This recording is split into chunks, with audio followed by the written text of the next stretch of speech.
Hi hello ನಮಸ್ಕಾರ. ನನ್ನ ಹೆಸರು ಸುಮಂತ್ ಅಂತ.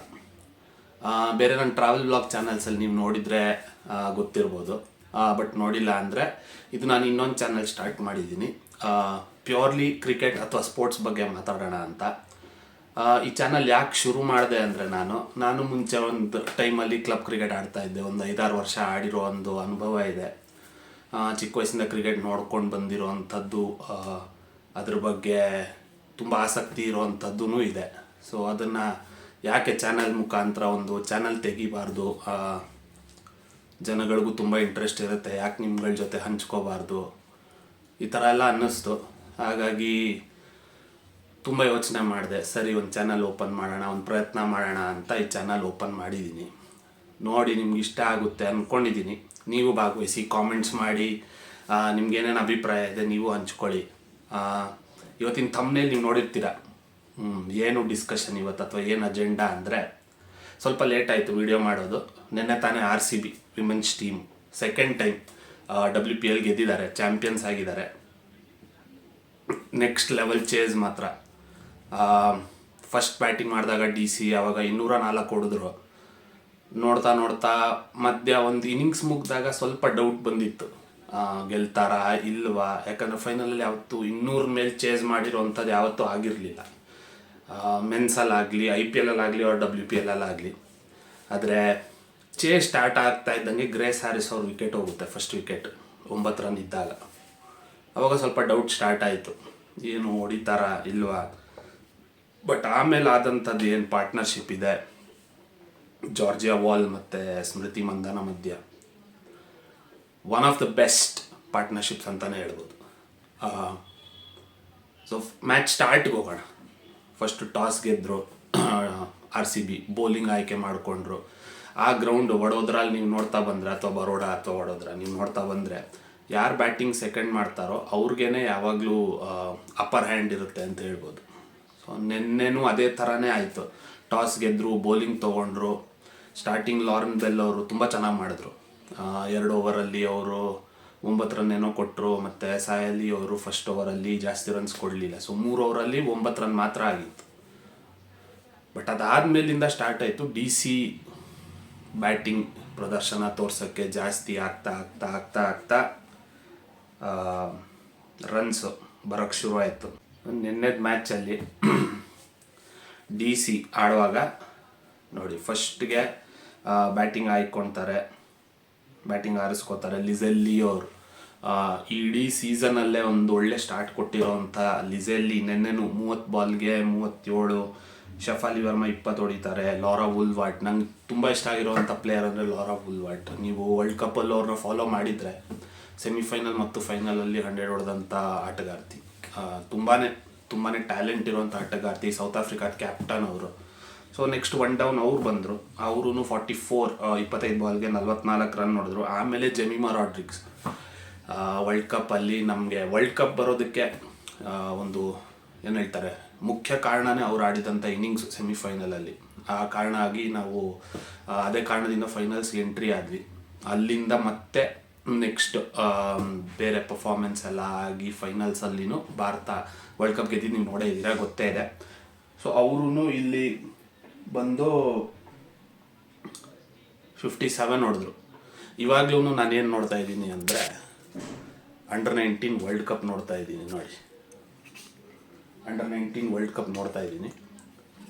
ಫೈನಲ್ ನಡೀತಾ ಇದೆ, ಆವಾಗ ವೀಡಿಯೋ ಮಾಡ್ತಾ ಇದ್ದೀನಿ. ಸೊ ಅವ್ರು ಬಂದರು, 57 ಹೊಡೆದ್ರು. ಆಮೇಲೆ ಶಿನೆಲ್ ಹೆನ್ರಿ ಅವರು 35 ಹೊಡೆದ್ರು. ಸೊ 20 ಓವರ್ಸ್ ಆಗೋಷ್ಟೊತ್ತಿಗೆ DC ಒಂದು ಒಳ್ಳೆ ಪೊಸಿಷನಲ್ಲಿತ್ತು, ಒಂದು ಒಳ್ಳೆ ಸ್ಥಾನದಲ್ಲಿತ್ತು. 203ಕ್ಕೆ 4 ಹೊಡೆದಿದ್ರು. ಬಟ್ ಅದಾದಮೇಲೆ ಯಾವಾಗ RCB ಬ್ಯಾಟಿಂಗ್ ಬಂದರು, ಫಸ್ಟ್ಗೆ ಗ್ರೇಸ್ ಹ್ಯಾರಿಸ್ ಅವ್ರ ವಿಕೆಟ್ ಹೋಯ್ತು, 9 ರನ್ ಹೊಡೆದ್ರು. ನಾನು ಹೇಳ್ದಂಗೆ ಶಿನೆಲ್ ಹೆನ್ರಿ ಅವ್ರ ಬೋಲ್ಡ್ ಆದರು. ಅದಾದಮೇಲೆ ಸ್ಟಾರ್ಟ್ ಆಯಿತು ನೋಡಿ ಪಾರ್ಟ್ನರ್ಶಿಪ್. ಅದಾದಮೇಲೆ ಸ್ಮೃತಿ ಮಂದಾನ, ಜಾರ್ಜಿಯಾ ವಾಲ್ ಆಡಿದಂಥ ರೀತಿ ಇದೆಲ್ಲ. ಯಾರೇ ಬಡ್ಡಿಂಗ್ ಕ್ರಿಕೆಟರ್ಸ್ ಯಾರಿದ್ದಾರೆ, ಅಥವಾ ಯಾರು ಕ್ರಿಕೆಟ್ ಆಯ್ತ್ಕೋಬೇಕು ಅಂತಿದ್ದೀರಾ, ಅಥವಾ ಯಾರಿಗೆ ಬ್ಯಾಟಿಂಗಲ್ಲಿ ಆಸಕ್ತಿ ಇದೆ, ಆ 2 ಪಾರ್ಟ್ನರ್ಶಿಪ್ನ ನೀವು ಅಬ್ಸರ್ವ್ ಮಾಡಿದ್ರೆ ಸಾಕಷ್ಟು ಕಲಿಬೋದು. ಸಾಕಷ್ಟು ಆ್ಯಕ್ಚುಲಿ ಕಲಿಬೋದು. ಹೆಂಗೆ ಇನ್ನಿಂಗ್ಸ್ ಬಿಲ್ಡ್ ಮಾಡೋದು without taking much of a risk ಅಂತಾರಲ್ಲ. ಅಂದರೆ ಎಲ್ಲಿ ಫೀಲ್ಡರ್ಸ್ ಇಲ್ಲ ಅಲ್ಲೇ ಹೊಡೆಯೋದು, ಎರಾಬಿರಿ ಶಾಟ್ಗಳು ಹೊಡಿದೇ ಇರೋದು, ನೀಟಾಗಿ ನೋಡ್ಕೊಂಡು ಆಡುವಂಥದ್ದು.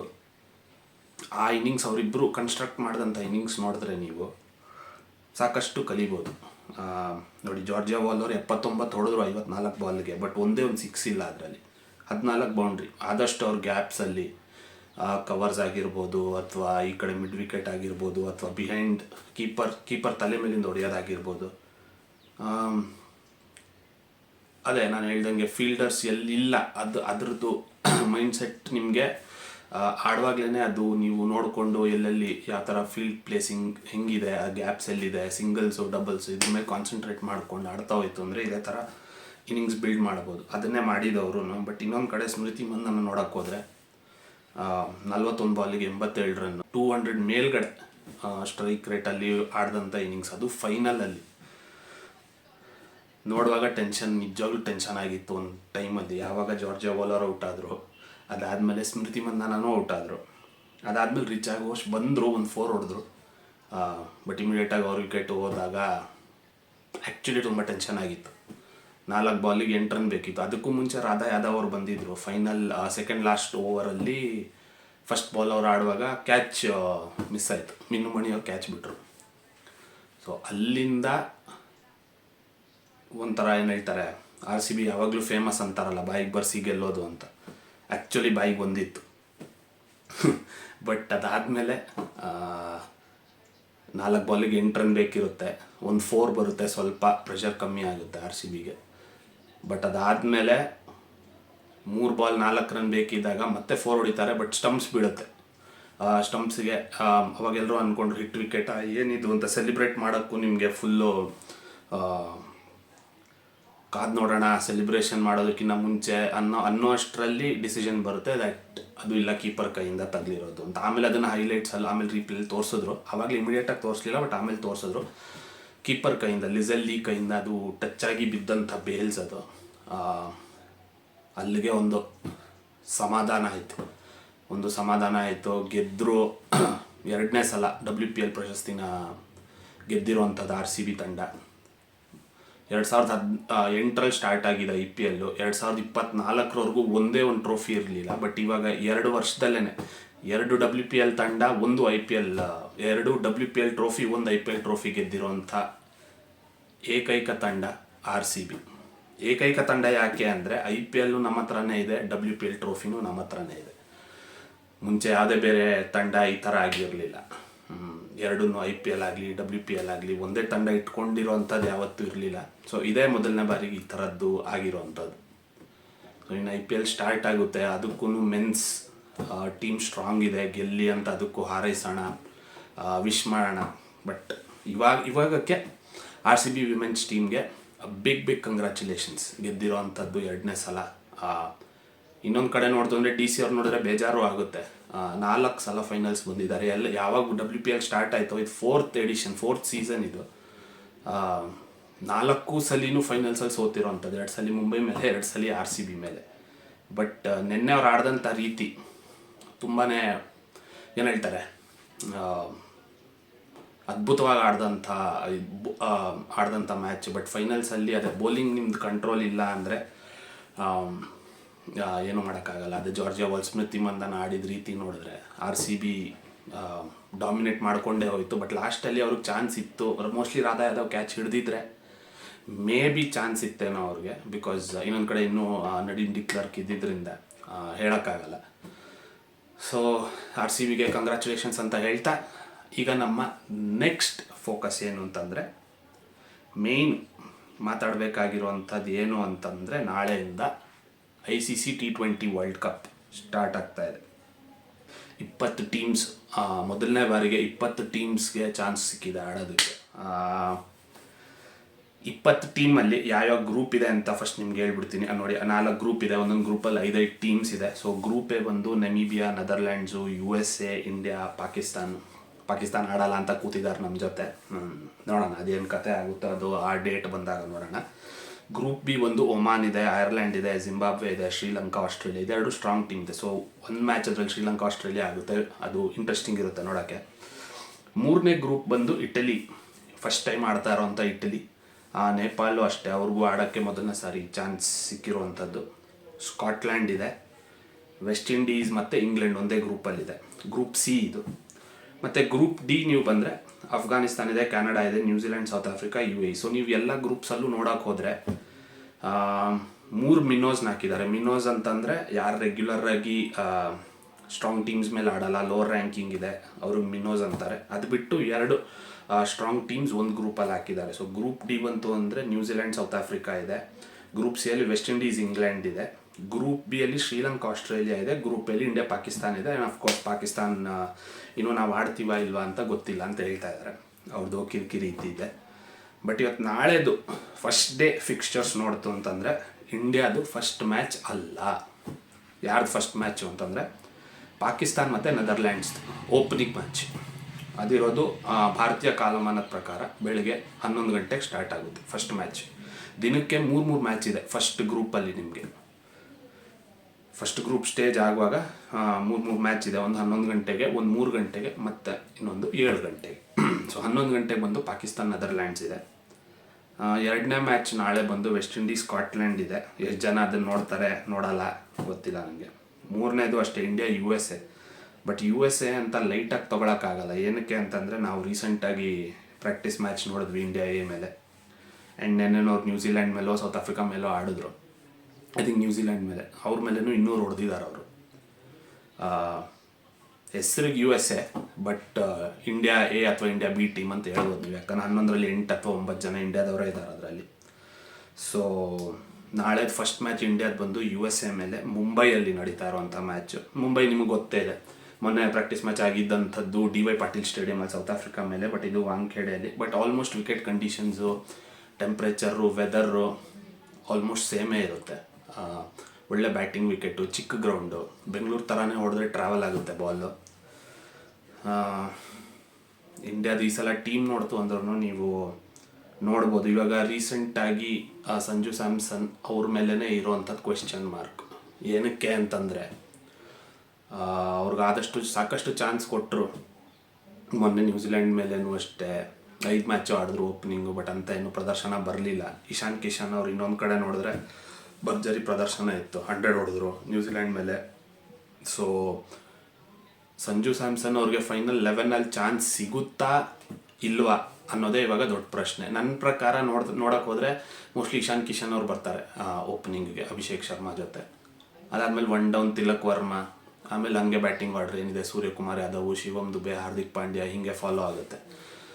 ಸೊ ನನ್ನ ಪ್ರಕಾರ ಸಂಜು ಸ್ಯಾಮ್ಸನ್ಗೆ ಚಾನ್ಸ್ ಸಿಗದೆ ಇರ್ಬೋದು. ಬಿಕಾಸ್ ನ್ಯೂಜಿಲೆಂಡ್ ಮೇಲೆ 50-20 ನೀವು ನೋಡೋಕೆ ಹೋದರೆ ಕೀಪಿಂಗೂ ಇಶಾನ್ ಕಿಶನ್ ಕೈಲಿ ಮಾಡಿಸಿದ್ರು. ಮತ್ತು ಮೊನ್ನೆ ಸೌತ್ ಆಫ್ರಿಕಾ ಮೇಲೆ ವಾರ್ಮ್ ಅಪ್ ಮ್ಯಾಚಲ್ಲೂ ಇಶಾನ್ ಕಿಶನ್ ಓಪನಿಂಗ್ ಬಂದರು ಆ್ಯಂಡ್ ಅವರು ಕೀಪಿಂಗೂ ಅವರೇ ಮಾಡಿದ್ದು. ಮತ್ತು ಸಂಜು ಸ್ಯಾಮ್ಸನ್ಗೆ ಆ ಬ್ಯಾಟಿಂಗಿಗೂ ಚಾನ್ಸ್ ಸಿಗಲಿಲ್ಲ. ಸೊ ಈ ಥರ ಇರಬೇಕಾದ್ರೆ more or less India 11 decide ಆಗಿದೆ ಅಂತಲೇ ನನ್ನ ಪ್ರಕಾರ.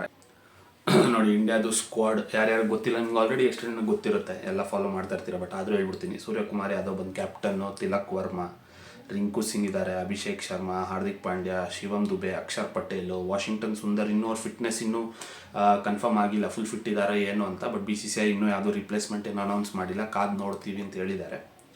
ಅವರಿದ್ದಾರೆ. ಸಂಜು ಸ್ಯಾಮ್ಸನ್ನು, ಇಶಾನ್ ಕಿಶನ್ ಇಬ್ಬರು wicket keeper. So Sanju Samson mostly ಆಡೋಕ್ಕೆ ಚಾನ್ಸ್ ಸಿಗಲ್ಲ ಅಂದ್ಕೊಂಡಿದ್ದೀನಿ. ಇನ್ನೂ ಕಾದು ನೋಡಬೇಕು.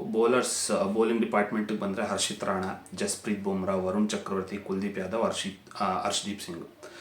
ಸೊ ಇದರಲ್ಲಿ ಬುಮ್ರಾ ಆಬ್ವಿಯಸ್ಲಿ ಆಡೇ ಆಡ್ತಾರೆ, ಹರ್ಷದೀಪ್ ಆಡೇ ಆಡ್ತಾರೆ. ಸೊ ಕಾಂಪಿಟಿಷನ್ ಇರೋದು ಬಂದು ಸ್ಪಿನ್ನರ್ಸು ಮತ್ತು ಹರ್ಷಿತ್ ರಾಣಾಗೆ. ಸೊ ಕುಲ್ದೀಪ್ ಯಾದವ್, ವರುಣ್ ಚಕ್ರವರ್ತಿನ ಒಟ್ಟಿಗೆ ಆಡಿಸ್ತಾರಾ ಏನು ಅಂತ ಗೊತ್ತಿಲ್ಲ. ಕುಲ್ದೀಪ್ ಯಾದವ್, ವರುಣ್ ಚಕ್ರವರ್ತಿ ಮೋಸ್ಟ್ಲಿ ಸ್ಪಿನ್ ಕಂಡೀಷನ್ಸ್ ಇದ್ದರೆ ಆಡಿಸ್ಬೋದು, ಇಲ್ಲಾಂದರೆ ಮೋಸ್ಟ್ಲಿ ಹರ್ಷಿತ್ ರಾಣಾಗೆ ಹೋಗ್ತಾರೆ ಅಂತ ಅಂದ್ಕೊಂಡಿದ್ದೀನಿ. ಶಿವಮ್ ದುಬೆಲು ಅವ್ರಿಗೆ ಬೌಲಿಂಗ್ ಆಲ್ರೌಂಡರ್ ಆಗಿರೋದ್ರಿಂದ ಶಿವಮ್ ದುಬೆಲು ಬೌಲಿಂಗ್ ನಿಮಗೆ 2-3 ಓವರ್ ಹಾಕಿಸ್ಬೋದು. ಅಕ್ಷರ್ ಪಟೇಲು ಅಷ್ಟೇ ಎವ್ರಿ ಮ್ಯಾಚ್ ಆಡ್ತಾರೆ ಅಂತ ಅನಿಸುತ್ತೆ. So squad more or less ನಾನು ಹೇಳಿದಂಗೆ ಓಪನಿಂಗ್ ಬಂದು ಇಶಾನ್ ಕಿಶನ್ನು, ಅಭಿಷೇಕ್ ಶರ್ಮಾ, 1 ಡೌನ್ ತಿಲಕ್ ವರ್ಮಾ ಬರ್ತಾರೆ, 2 ಡೌನು ಸೂರ್ಯಕುಮಾರ್ ಯಾದವ್. ಆಮೇಲೆ ಮೋಸ್ಟ್ಲಿ ಹಾರ್ದಿಕ್ ಪಾಂಡ್ಯ, ಶಿವಮ್ ದುಬೆಲಿ ಡಿಸೈಡ್ ಮಾಡ್ತಾರೆ ಯಾರು ಮ್ಯಾಚ್ ಸಿಚುವೇಶನ್ ನೋಡ್ಕೊಂಡು. ಮೇ ಬಿ ತುಂಬ ಬೇಗ ವಿಕೆಟ್ಸ್ ಹೋಯ್ತು ಅಂದರೆ ಹಾರ್ದಿಕ್ ಪಾಂಡ್ಯ ಬರ್ತಾರೆ. Or left hand right hand combination ಬೇಕು ಅಂತಂದರೆ ಶಿವಮ್ ದುಬೆ ಅವ್ರನ್ನ ಕಳಿಸೋ ಚಾನ್ಸ್ ಇದೆ. ಅದಾದಮೇಲೆ ಅಕ್ಷರ್ ಪಟೇಲ್ ಇದ್ದಾರೆ, ಆಮೇಲೆ ರಿಂಕು ಸಿಂಗ್ ಇದ್ದಾರೆ, ಆಮೇಲೆ ಬೌಲಿಂಗ್ ಡಿಪಾರ್ಟ್ಮೆಂಟ್ ಇದೆ. ಸೊ ಇದಿಷ್ಟು ನಮ್ಮ ಟೀಮು. ನಿಮ್ಗೇನು ಅನಿಸುತ್ತೆ ಹೇಳಿ, ಈ ಸಲ ಇಂಡಿಯಾಗೆ ಗೆಲ್ಲುವಂಥದ್ದು ಎಷ್ಟು ಚಾನ್ಸ್ ಇದೆ? ಮ್ಯಾಚ್ ಆಗಲಿ ಟೂರ್ನಮೆಂಟ್ ಆಗಲಿ ಎಷ್ಟು ಮ್ಯಾಚಸ್ ಗೆಲ್ಬೋದು, ಅಥವಾ T20 ವರ್ಲ್ಡ್ ಕಪ್ ಗೆಲ್ಲೋ ಸಾಧ್ಯತೆ ಇದೆಯಾ? ಯಾವ ಥರ ಗೆಲ್ಬೋದು? ನಿಮ್ಮ ಅಭಿಪ್ರಾಯನ ಹಂಚ್ಕೊಳ್ಳಿ ಕಾಮೆಂಟ್ಸಲ್ಲಿ. ನಿಮ್ಗೆ ಈ ವಿಡಿಯೋ ಇಷ್ಟ ಆಗಿದೆ ಅಂತ ಅನ್ಕೋತೀನಿ. ಆದಷ್ಟು ಮ್ಯಾಚ್ ಆದಮೇಲೆ ಇನ್ನೂ ರಿವ್ಯೂ ಅಲ್ಲಿ ಮಾತಾಡೋಣ. ಏನೇನಾಯಿತು, ಯಾರ್ಯಾರು ಹಿಂಗೆ ಪ್ರದರ್ಶನ ಕೊಟ್ಟರು, ಯಾರ್ಯಾರು ಎಷ್ಟೆಷ್ಟು ರನ್ಸ್ ಹೊಡೆದ್ರು, ಹೆಂಗೆ ಆಡಿದ್ರು ಅನ್ನೋದನ್ನು. ಹೊಸ ಚಾನಲ್ಲು, ಹೊಸ ಕಂಟೆಂಟ್ ಮಾಡೋಣ ಅಂತ ಈ ಚಾನಲ್ ಓಪನ್ ಮಾಡಿದ್ದೀನಿ. ಆದಷ್ಟು ಸಪೋರ್ಟ್ ಮಾಡಿ, ನೋಡಿ, ಲೈಕ್ ಮಾಡಿ, ಸಬ್ಸ್ಕ್ರೈಬ್ ಮಾಡಿ. ನಿಮಗೆ ಗೊತ್ತಿರೋರ್ಗು ವಿಡಿಯೋ ಹಂಚ್ಕೊಳ್ಳಿ. ನಿಮ್ಮ ಕಾಮೆಂಟ್ಸಲ್ಲೂ ಶೇರ್ ಮಾಡಿ. ವಿಡಿಯೋ ಇಷ್ಟ ಆದರೆ ಒಂದು ಲೈಕ್ ಕೊಡಿ, ಇಷ್ಟ ಆಗಿಲ್ಲ ಅಂದರೆ ಡಿಸ್ಲೈಕ್ ಮಾಡಿ, ಪರವಾಗಿಲ್ಲ. ಸಿಗೋಣ ಮತ್ತೊಂದು ವಿಡಿಯೋದಲ್ಲಿ ಇಂಡಿಯಾ USA ಮ್ಯಾಚ್ ನಂತರ.